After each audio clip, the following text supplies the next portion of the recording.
So welcome to this DIREC talk by Professor Mikkel and Kjærgaard. My name is Ulrik Schulz. I'm a professor here at SDU as well. And I'd like to introduce Mikkel, who will be talking about the software engineering of mobile, ubiquitous and robotic systems. And Mikkel is going to talk first for some 40-45 minutes. I have a few questions I want to ask him afterwards, and there will also be a possibility of asking questions through the chat. So you can write questions there, and then we'll take a mix of those different questions. So please, Mikkel, go ahead. Yeah, thank you. So today I would like to talk, among others, about mobile systems. So mobile systems cover systems that is designed to run as computers, that is expected to run when computers are transported. And what we have seen over the last decades is a great innovation both in hardware, communication options, and also the software that enables us to have a lot of mobile devices and software running and helping us in our everyday life. The second perspective I would like to talk about is ubiquitous systems. So these cover systems where computing kind of moves off the desk and try to weave themselves into our everyday life. We've seen a lot of innovations here as well, both in terms of designing very small computing devices and very large ones, going from initial research prototypes into things that can help us in our everyday lives in terms of wearables, large user interface devices that can be embedded in various ways in our work environment, for instance. And then thirdly, about robotic systems. So these are systems consisting of sensors, actuators that can interact with the environment to accomplish a set of tasks. And again, here we have seen great innovations in very different types of robotic systems spanning education, healthcare, the industrial sector, that enables us today to develop many different robotic solutions with a lot of software running to deliver the service. So with these three perspectives, I would like to talk about how do we then software engineer these solutions. So software engineering is concerned with how we develop, maintain software systems, and we need them to behave reliably, efficiently, and we also need them to be affordable, and then to satisfy whatever requirements the users and customers have for them. And this means that we need to realize this functionality, but we also have to think about a lot of qualities that these systems need to have. So reliability, affordability, security.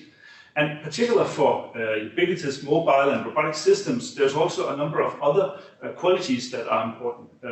And for instance, energy efficiency, because a lot of these elements are battery powered, so we need to be concerned how much energy we spend at various times. Interoperability, as these systems consist of very many different devices, software service, we need to design them so they can work together. Resource adaptability, as we will be using many different devices with different resources, even the resources will be changing over time in terms of how accurate is a sensor, how much can we communicate. And then as these systems are collecting, processing a lot of data, we need to think about privacy protection as well. So in the talk, I will focus on, in terms of their engineering and how we address these quality attributes. And kind of to set it in a bit in a frame borrowed by other authors, Bass et al. In the field of software architecture, what we want to engineer is a given software artifact. It lives in some context. There is some stimulus that it has to act upon, and then it has to contain a response to act to that stimulus. And then that response we can measure how well that is. For instance, the response here could be how fast the system runs, how energy efficient it is, or other properties that we would like to inspect. And connected with this, we can then devise different kind of tactics, and that is different design decisions that we can make to influence the control of a certain quality attribute. And these are, of course, learned from experience of how to well engineer systems. And this means that to give a simple example of performance, so if we're talking about performance as a quality, if we have a lot of stimulus coming into a system, a way of having a tactic to address this problem could be that we apply a tactic to limit the inputs to the system, so it will still perform within the limits it was designed to. And this can, for instance, be implemented with a queue. So this talk would focus on tactics to address these quality attributes, but then also software technologies, because if we need to apply a tactic, often it's not enough to say, I would like to implement a queue. We also need a software technology that can give us a queue for the certain domain. And the work I'll be presenting covers work both done here at SDU, but also previous work at Aarhus University, ETH Zurich. And furthermore, I would like to thank all the people who have contributed to work. I only did a part of it. So, just to be a bit more detailed of what do we mean by these different quality attributes, then for interoperability, we can define that as how two or more systems can exchange meaningful information. For energy efficiency, that is the amount of energy required to provide a service, but we also need to consider the quality of service. In that, privacy protection is our ability to prevent against unnecessary, unwanted collection, use, and disclosure of personal data without affecting the functionality, because an easy way to do privacy protection would be to delete all data, but then we can't provide the functionality of the system. And with resource adaptability, we need to address how we can flexibly adapt to these changing environments, fluctuating availability of resources. Throughout the talk, I will use one of our research projects as a motivating example. This project is called FacilityCobot. The focus is on how we digitalize the work of cleaning personnel, how we can help improve the work conditions for cleaning assistants. In the project, we are focusing both on the mobile, ubiquitous, and robotic aspects, designing a solution for how to automate, for example, unhealthy tasks that cleaning assistants are doing in a large consortium. But we are also looking into how IoT devices can help provide input into the system in terms of optimizing the tasks that the robot does, and mobile systems to interact with cleaning personnel as well. So let's say for a starting point that we would like to help the cleaning personnel by better coordinating their work, making it easier for them to document what they have done and coordinate their activities. We could, for instance, do an app where they could register what tasks they're doing, they could chat as simple features, but then we could also build on top of that, starting using the sensors of mobile phones to recognize the task they are doing from data based on machine learning. We can also add location-aware features to ease the coordination of activities. And this requires then that we are able to software engineer these apps with sensor location communication capabilities. So let's assume that we develop such an app. We also implemented a pipeline that goes from sensing data over feature extraction to classification of these different tasks that the cleaning personnel is doing. And now comes the question of we need to deploy this on some devices, and which device to pick. Because devices are not equal, and that's where you could say the software engineering then meets the hardware, where a lot of these quality attributes play out. So one of the aspects we have been studying is then how well does sensors in these different mobile devices work? How does they differ? So, for instance, one of the things we have been studying is how well the mobile phones know the Earth's gravitational force. And on this figure here, on the y-axis, we have the gravitational force, there's also a blue line where it's supposed to be. And then we have different types of phones on the x-axis, and even when there is one larger box, it's different samples of the same mobile phones. And as one can see easily from the figure, the mobile phone at all doesn't agree about what is the Earth's gravitational force. It varies a lot, even within the same phone. And this is kind of important information if you are to kind of software engineer systems using these kind of sensor data. Furthermore, another aspect is then how well does the sensors report the data on a continuous basis.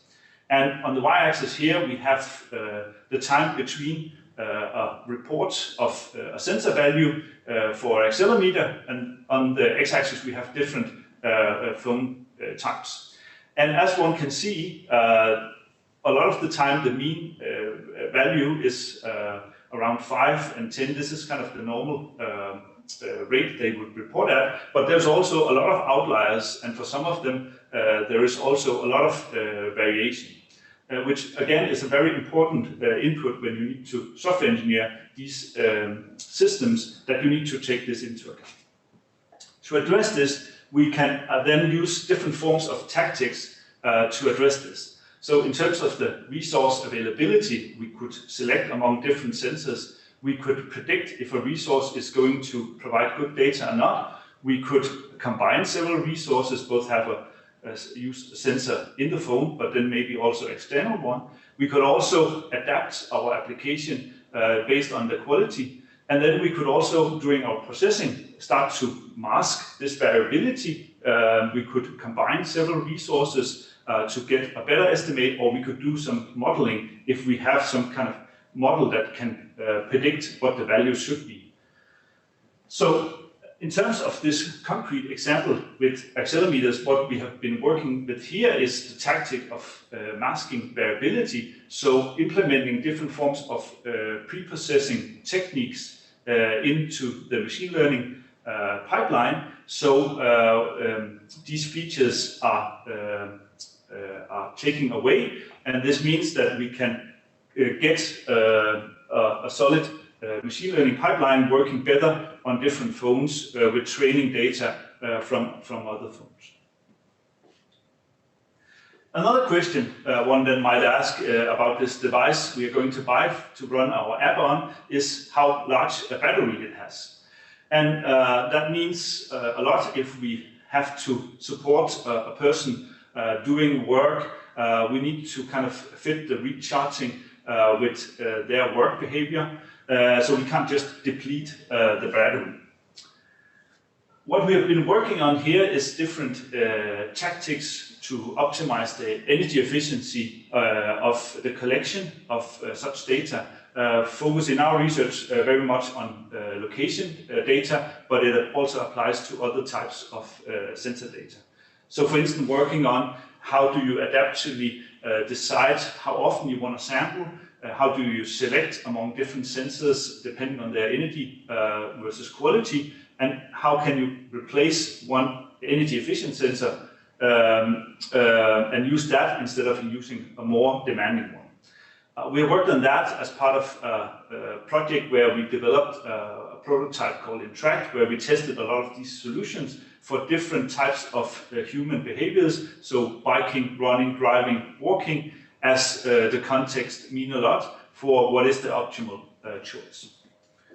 So for instance, in terms of tracking the position of a person, what really is the best algorithm here is then to try to be lazy in an intelligent way, which means that one would try to design an algorithm to use the phone features the least, the sensors, the radio, the CPU. But of course, for each phone, actually the consumption of these elements are a bit different. So one also have to take into account what is the device-specific properties here. And then we need to design it so we still provide a sufficient quality of service. Depending on the app we are realizing, it might have different needs in terms of the accuracy of the data we have to provide. And then we can then design our system so we stay within bounds but be as lazy as possible.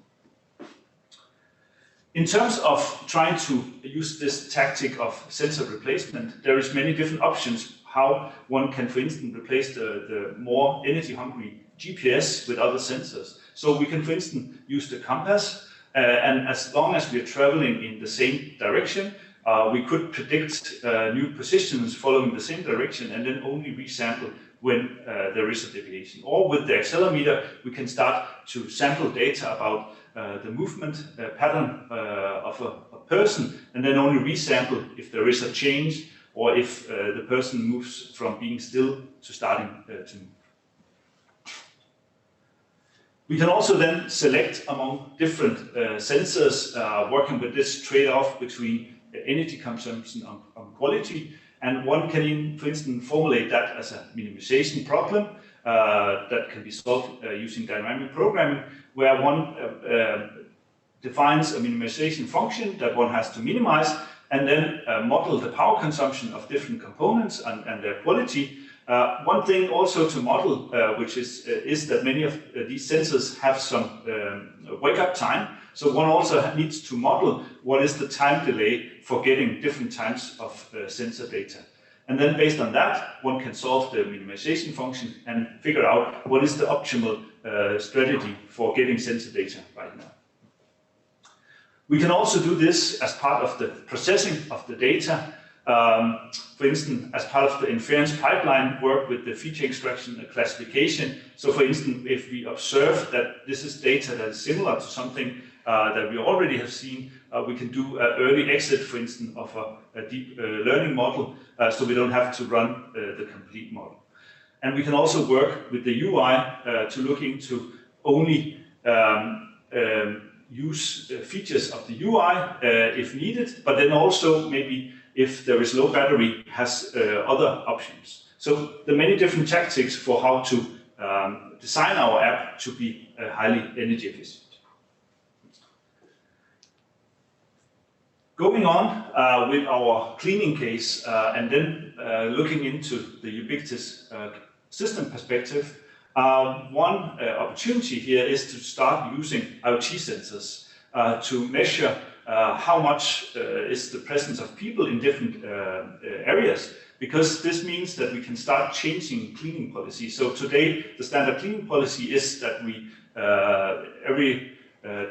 after a certain time, we will do a cleaning procedure. But with this type of data, we can start to see how much has a space been utilized, and then do cleaning based on that. So for instance, here with the example from our partner Ubiquitous, here has a visualization in their dashboard for our auditorium, how much occupation are we seeing in different parts of the room to drive the decisions on cleaning behavior.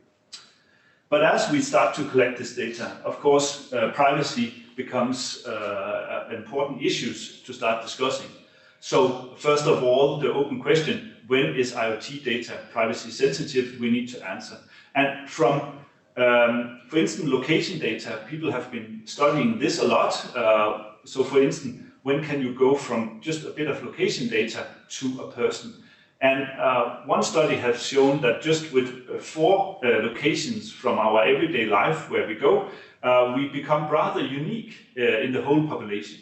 So it doesn't take a lot of data actually to identify people in, for instance, location data.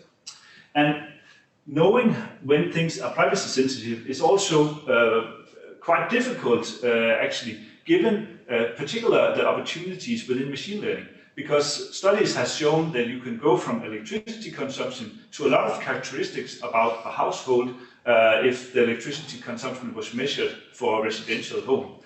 You can also go from a lot of kind of sensors about the air quality to human presence. You can go from speech to mood. You can go from sound to the activity and the place you are. So there's a lot of way where one type of data suddenly can be mapped to something else, which makes it hard to judge. So for addressing privacy protection, again, we have this system we would like to engineer, the artifact. We can have a lot of different kind of stimulus coming into the system, different types of attacks on the privacy that we need to address.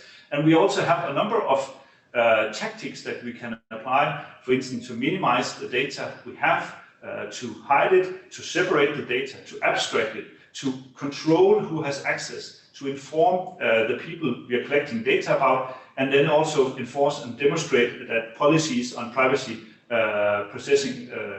privacy-aware processing of data is enforced. But the big problem here is actually to measure this. What does it mean that we have protected the data? And then this is then to define what is an acceptable risk level for a certain data set that we have collected in terms of did we apply enough tactics to address it. And what makes this hard actually is that people making these choices, they have limited knowledge of what data sources you can actually identify persons from. Again, limited knowledge on how machine learning might map these types of data to each other, and then also how can we combine different types of data. What we have been doing to this end is looking into how can we describe the data collected as a first step.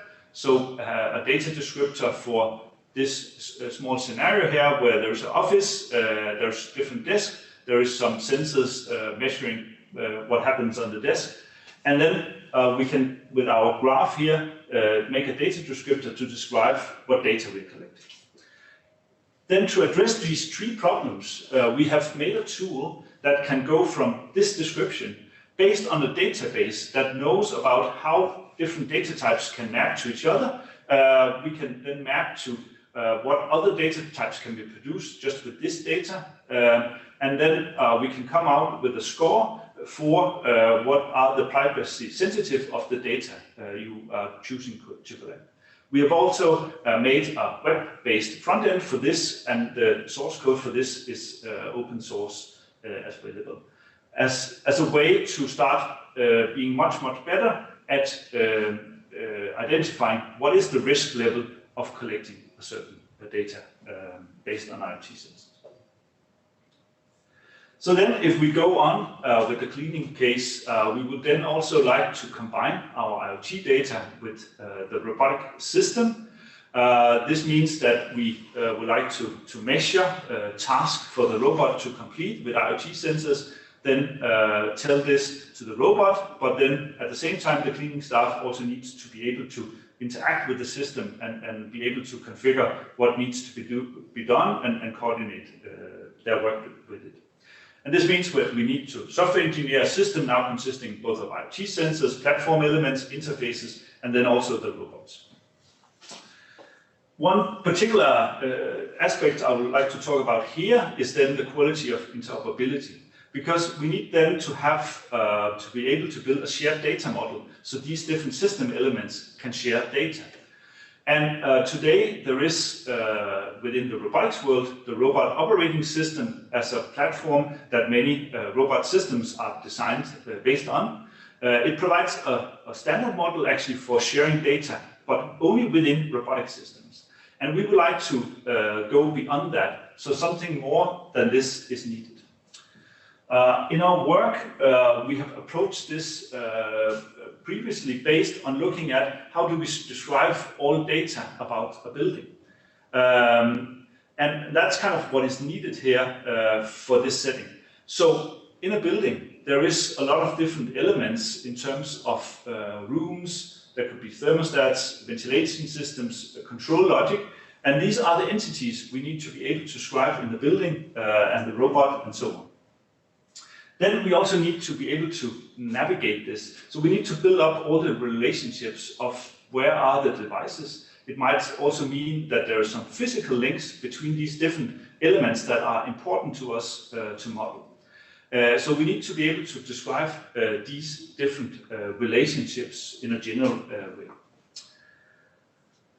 For this, we have developed a system called DIREC, based on an ontology to be able to describe all these different relationships for building.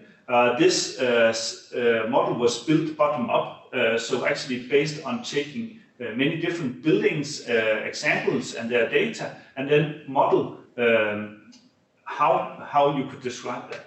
And this means with a brick model here, you can actually describe what devices, hardware you have in a building, how they are linked to the building, and what physical relationships there are among them. If we then look at on a data level, what we're looking at is a graph, or the data can be represented as a graph that represents all these different relationships and what elements are in the building.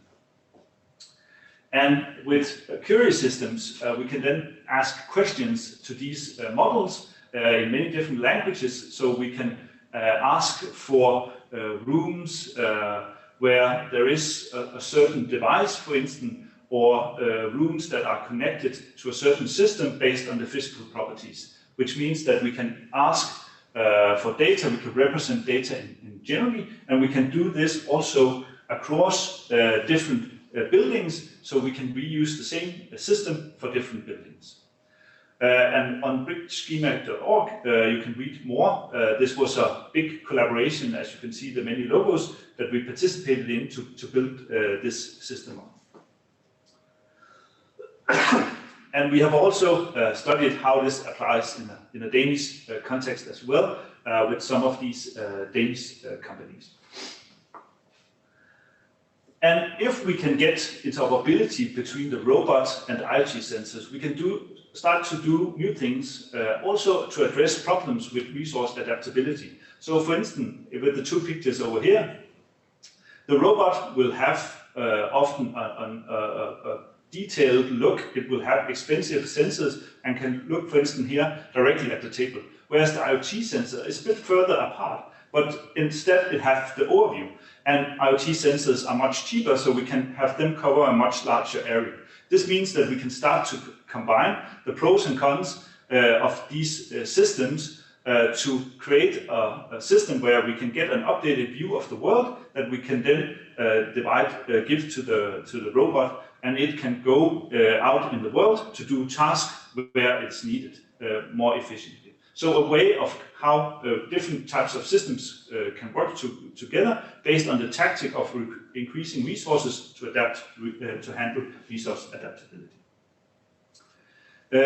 Another project where we are looking into handling the resources needed to do different types of computation is this edge-based AI systems for predictive maintenance, where we are looking into how can we make systems where we have a lot of edge computing entities, and we can put new loads on these and do AI closer to equipment, so to address that we many times doesn't have the connectivity needed to move jobs to the cloud, or there is confidentiality reasons why we don't want to do that. So that's what we're studying. And some of the previous work we have done on that is looking into how to do extremely distributed operating systems where everything from computing, storage, and so on is distributed among the nodes, which is some of the things, capabilities enable this type of systems. Another element we are studying, now I talked a lot about qualities, and that maps to quality of service. One of the things we are looking into here in some very new work is the concept of Internet of Behavior. And the concept of Internet of Behaviors actually combines both quality of service with quality of experience. So here we then would be working both with designing the quality of the service, how we address the quality attribute, but then also with the usability in mind.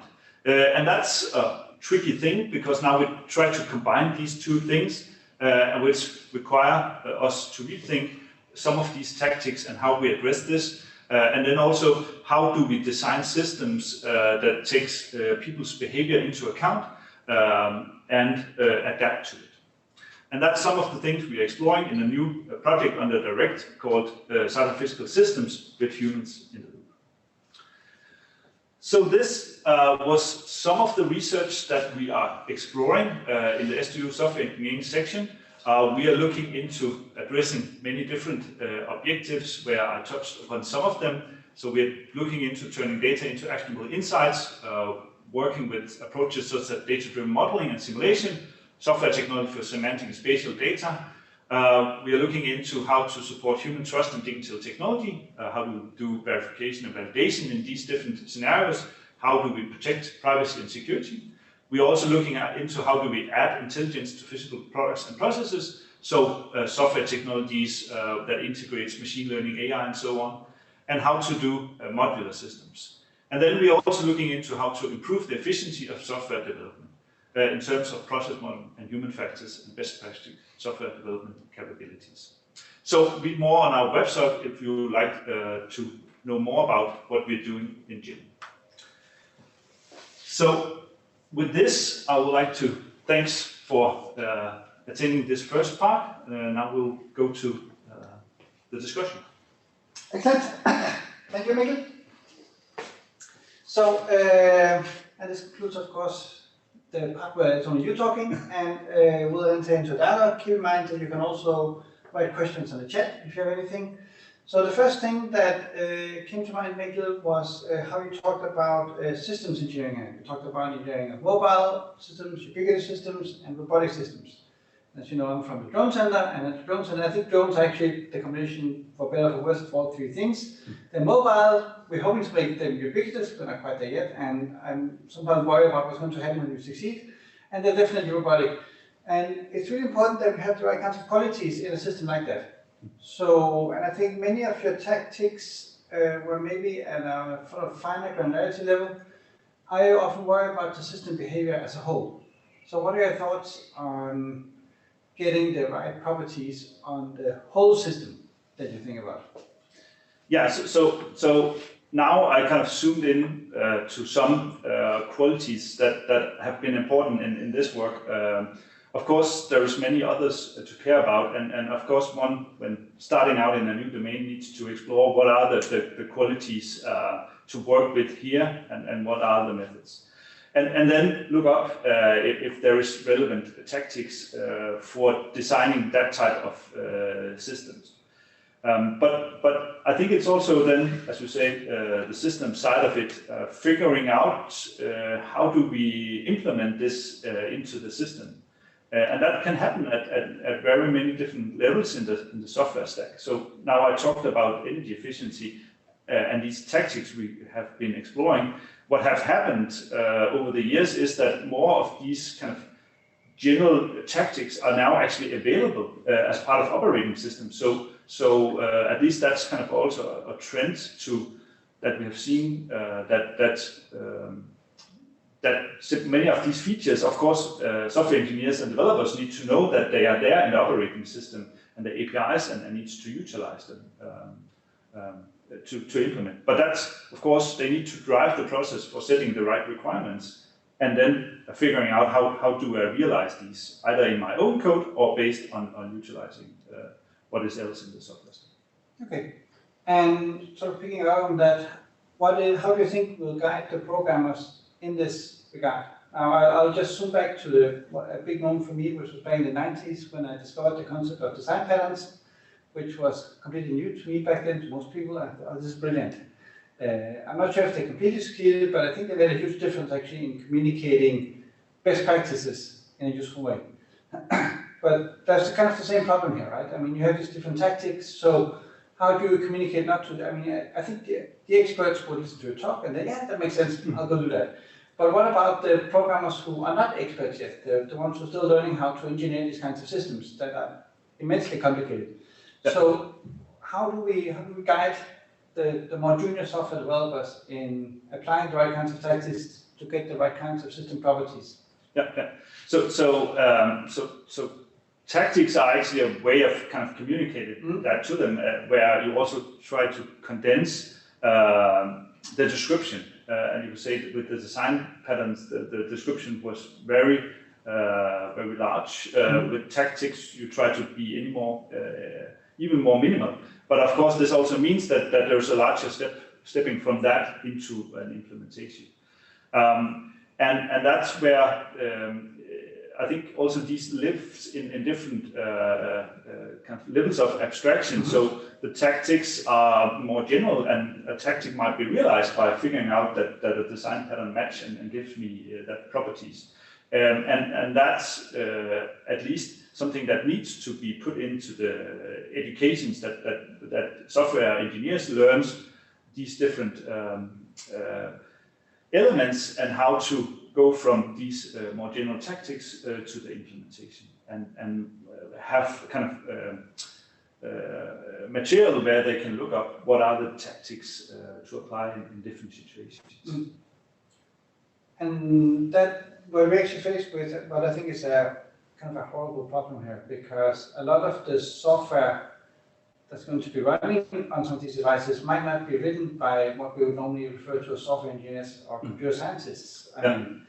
If it's a robot, a lot of the software might be written by roboticists who only have very limited education in software engineering. Yeah. So are these tactics, are they easily accessible by someone who doesn't have the software engineering background, do you think, or is something different needed to get this of the broader mass adoption by the domain experts who are implementing the devices? So I think there one element is, for instance, to put it into the standard APIs so they can't get around it. That could be one way that regardless of how they write their application code, they're going to utilize something that is going to self-optimize in terms of some of these properties. So that could be one way to do it. Another way to help them would be to improve the tooling, both in terms of that when they have some code, they can actually measure how well are my code performing, and if it performs bad, most likely they will look up what do I do to address this issue that my app is depleting the battery or other things it could do bad. And then tools then for kind of profiling, for suggesting ways to improve as well. Okay, and again, trying to understand how this works in practice. We talked briefly about it before. You mentioned Rust briefly. I don't think it's an important thing here, but at some point when I started to discover Rust, I started to refer to Rust as the JavaScript of robotics, because just like JavaScript is some place where people tinker and make a web app work, the Rust is great for tinkering. You start up a few nodes running and start pushing information around, and then all of a sudden you have a robotic system. But you have no idea what the qualities are of this robotic system. It's like a huge problem. And then you might test it, and it works fine, and then some small thing changes, maybe the system load increases, and your timing properties are completely wrong, and the system basically falls apart.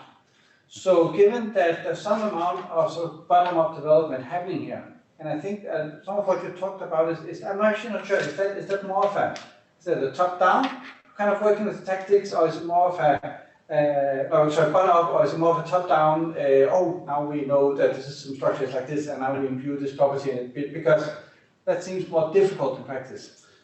Yeah. So now I kind of presented some of these tactics top-down, but a lot of this work was actually bottom-up, working with the challenges of developing some of these different applications, and that's also kind of what I try to teach the students is to kind of build prototypes, experiment with it, to figure out what is the right choice in different situations. In regards to Ross, it came out of a garage, so that's also you can see that, and that was also kind of also means that it enables something that they build it out of prototyping and so on, and how do we realize these robotic systems. But then, on the other hand, that also means that you can do a lot of stuff, and you can also break stuff quite easily. Of course, I think also the robotic community is going to involve when the community has understood what are the important system elements that we need to build in a robotic system. But that's hard to make that decision when you're kind of engineering and doing a lot of innovation bottom up. And at least that's also some of our strong focus from the software engineering section, to look into how do we help apply stronger software engineering to the engineering of robotic systems to address some of these properties. Okay. Now, there's one thing that I don't know if we would call a property or a behavior, but I think often when we start to have robot systems that make it out into the real world, one of my favorite abilities, maybe of a robotic system, is the ability to gracefully degrade. So maybe there's a sensor that breaks, or maybe something else stops working, or one of my wheels isn't working quite as well as it should. But the whole thing can actually keep solving the tasks that needs to solve, at least to some extent. Not with delivering the same quality of service as before, but at least to some extent. So would that be a tactic? Would that be a way to engineer systems? How can we?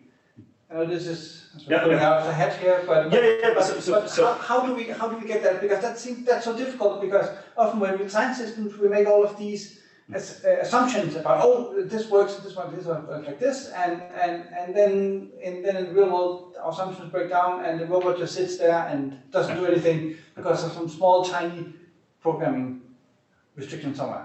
And we can see the same within ubiquitous computing, engineering these systems that works together. People have also faced the same challenges, that you would like to design something that is seamlessly, that just fades into the background, but that's really difficult when you then have problems, and you need, how do you kind of involve the user in solving these problems? So there have been a lot of work on kind of how do you then design these systems so the user can open them up in different manners and help addressing the problem. This could be one way. Another way would be to design the system to be more self-aware, so they have, as you say, backup strategies. If something breaks, then I can use these other strategies.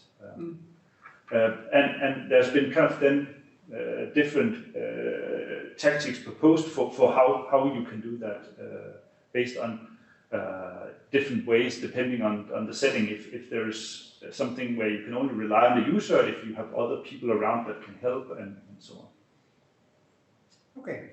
Now, and I think this touches also on, I talked before about the horrors of thinking about how these complex systems were implemented by people without the software engineering background. So maybe your robotics engineer who knows a lot about the control of the systems, the embedded aspect of it, but maybe less experience in sort of the high-level software engineering. So sort of the other sort of side to that is, how do we educate our software engineers in a way that they are useful and maybe and even consider this domain as something relevant for them to gain experience in and to be experts in as well. Yeah. So in terms of getting, for instance, experience with developing robotic systems for a software engineer, it's a lot about kind of knowing that first of all, robotic systems consist of a lot of software, showing that to them, getting them motivated to apply their skills on robotic systems. And what means there are for doing development in terms of programming, and that's, now you said Ross was the JavaScript, so if they know JavaScript, that they can also start programming over in the robotic world. And a lot of the robotic system is actually has a lot of issues in terms of programmability, so there's a lot of work on how do you make the robot programmable using simple block programming, so kind of opening up to the amount of people that can program these systems. Which of course is a whole other class of people who fit into this. Yeah. So what happens when we make our systems end-user programmable? Yeah. Because that creates a whole new dynamic, a whole new layer of complexity, or does it maybe not change anything because the systems were already complicated with many interacting agents anyway? So I think that's, of course, you need to design the usability. You need to design what are the abstractions that these people should have the ability to program the robot with. Most likely, it's not so detailed and so specific as you would do with a programming language. You need to abstract it to some general capabilities that the robot, for instance, is able to do. But then, of course, the other side is then how do you then debug, make sure that your solution works, which brings up a lot of different challenges. It does. how are we doing? Or do we have any questions from the audience? No. No? We're good? I think I've had good answers to many of the sort of most burning questions. I was wondering a little bit about the privacy aspect. Something we talk a lot about in the drone center is how it's, because I mean, as soon as people see a drone, they think, oh, my privacy is being violated. And one of the things we've talked about is maybe we could make it more clearly visible on the drone if this is a drone that it might only do onboard processing, but does not have the ability to record or transmit video information. So maybe there could be, maybe we would know if the drone is colored in some color or has a tag on it, or somehow we're still working on it.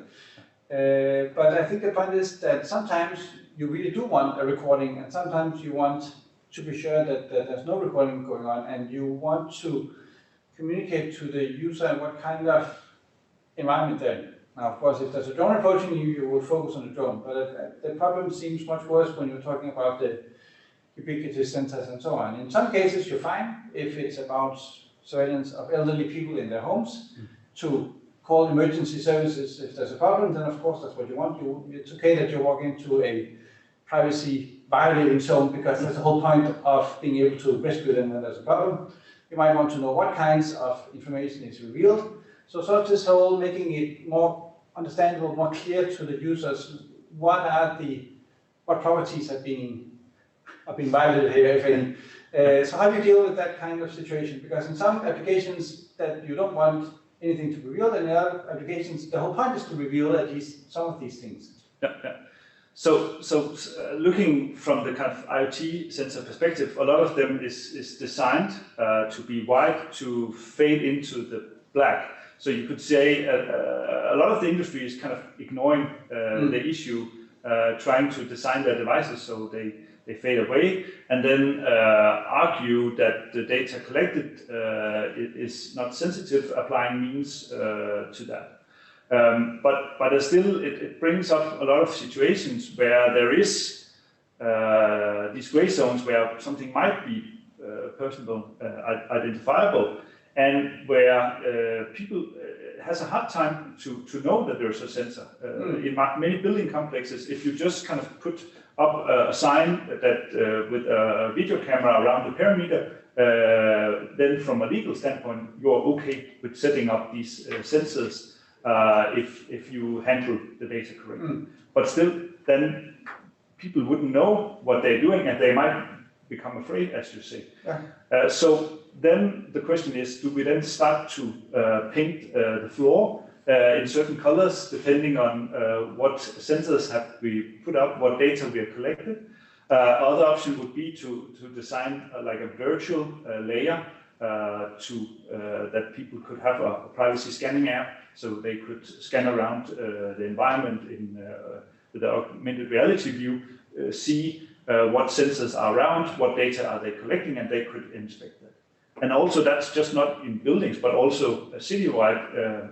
There's been put up a lot of sensors, for instance, in intersections and so on, monitoring the traffic and so on, and the same applies there. What is that camera up there doing? Is it monitoring my license plate? Is it only counting the car, or what is it really doing? So there's a lot of kind of open questions there that haven't really kind of been addressed, where pushing more information back to people might be a solution. But that might also be very overwhelming in terms of the amount of sensors already up there.